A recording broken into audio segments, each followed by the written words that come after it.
Welcome to the November 2nd meeting of the Glendale Housing Authority. May we have a roll call, please? Authority members: Freeman. Here. Friedman. Incy. Here. Najarian. Here. Barazian. Weaver. Here. Chairman Quintero. Here. May we have your report? The agenda for the November 2nd, 2010 regular meeting of the Glendale Housing Authority was posted on Thursday, October 28, 2010 on the bulletin board outside City Hall. What's next? Next is approval of minutes. So moved. Second. Okay, the minutes stand approved as submitted. Next, please. Next is oral communication. No cards were submitted. Right. Next. Next is the business agenda at 6A is Director of Community Services and Parks regarding current status of Glendale's homeless continuum of care.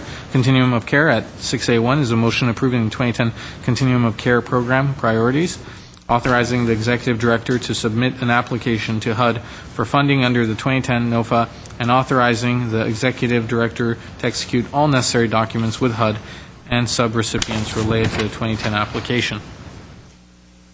Mr. Starbird. Yes, Mr. Chair. First, I'll ask Jess Duran, Assistant Director, to come give you the staff report. But I wanted to note the staff report, I think, is a very good summary of the rather extensive homeless services that Glendale provides. And I imagine if you were able to compare, you'd find heads and shoulders above other communities our size in Southern California. Few have this level of extensive services for homeless. With that, to Jess Duran. Jess?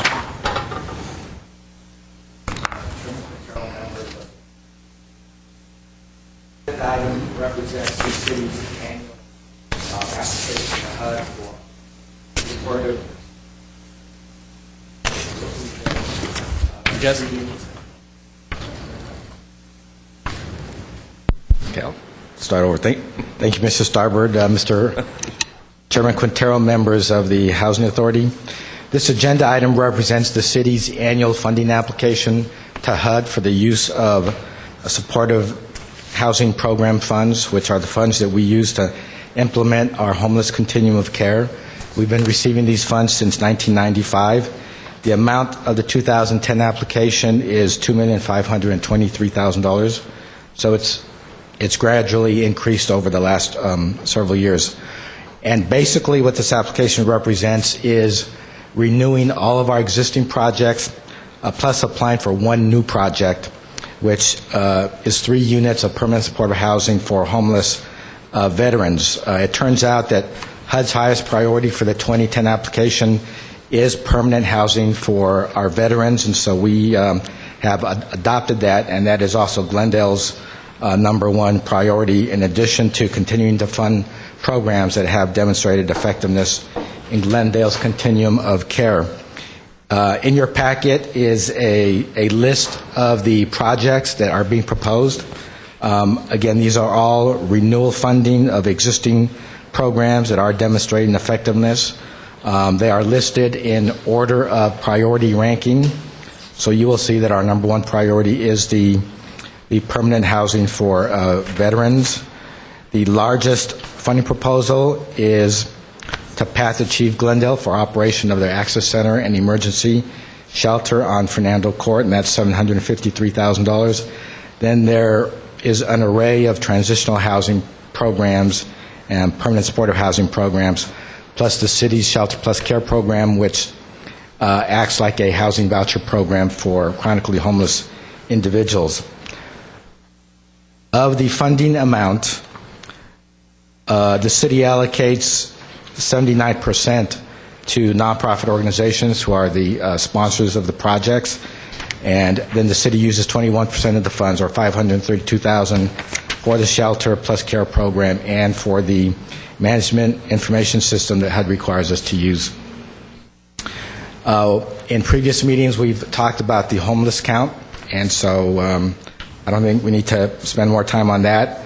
But just as a recap, on any given night, we have counted 428 unduplicated individuals in Glendale and 649 duplicated homeless persons on any given night. That means duplicated means an individual that may have received more than one service on a particular day. We also included in our report a summary of the status of the American Recovery and Reinvestment Act Homeless Prevention and Rapid Rehousing Program. As you may recall, in June of 2009, as part of the economic stimulus funds that the City of Glendale received, we designed a homeless prevention program to provide temporary rental assistance and utility assistance to families that lost their jobs due to the economic recession. So we've included the statistics for that program. To date, for example, or as of a couple of weeks ago when we submitted the report, 563 persons had inquired about the program. 410 persons had been pre-screened for eligibility. 112 persons were determined to be eligible. So only 20% of the persons that inquired actually met the eligibility requirements for the homeless prevention program. Of the 112 that were determined eligible, 55 households, comprised of 117 individuals, have already received rent and utility assistance.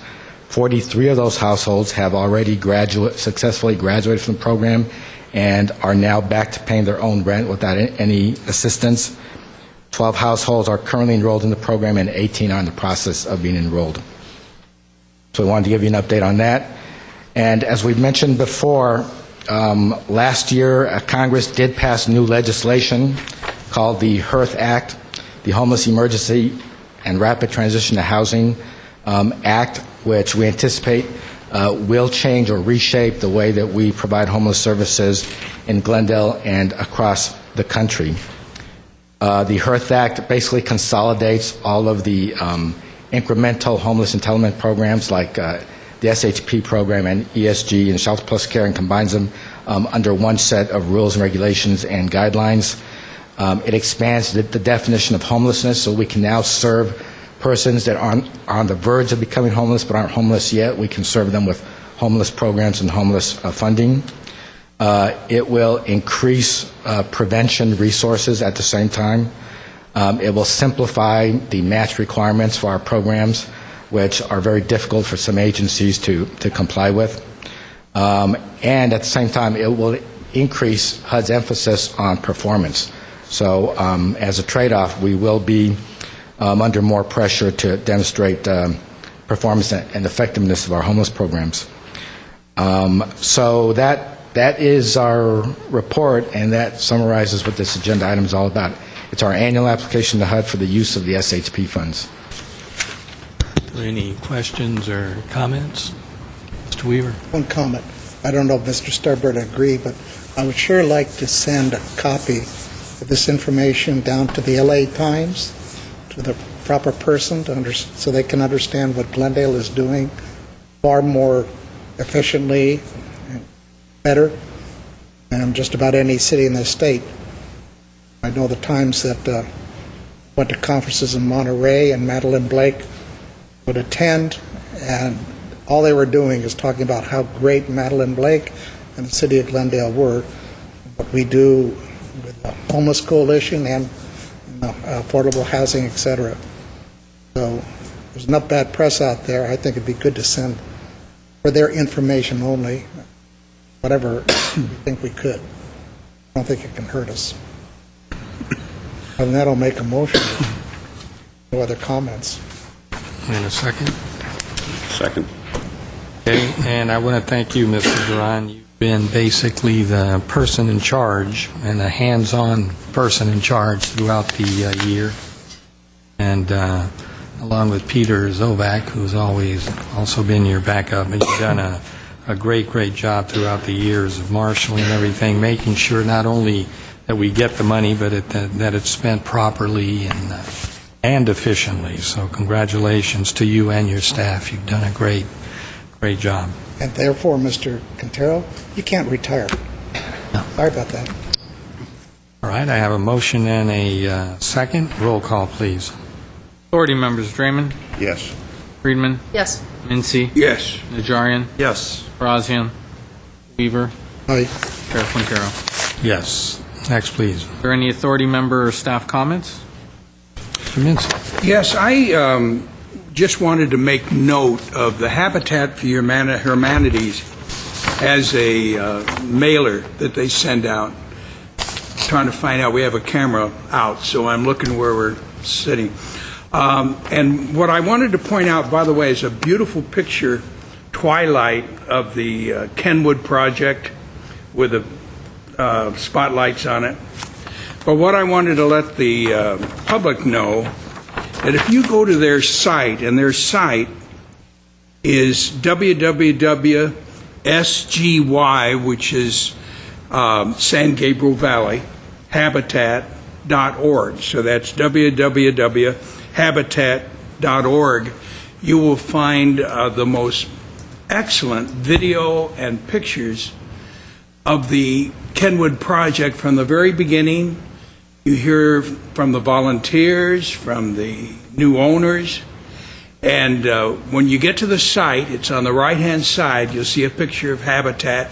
Just click that, and you'll get it. I really recommend it for all of us, and particularly those of you that are watching. It was our 6th project, very successful. We're now on our 7th, but that's the Kenwood project. Thank you.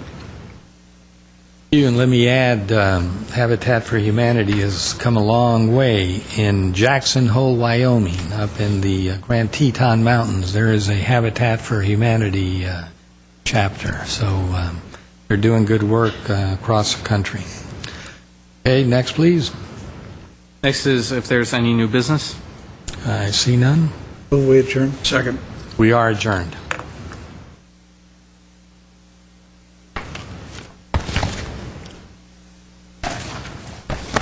Welcome to the November 2nd, 2010 meeting.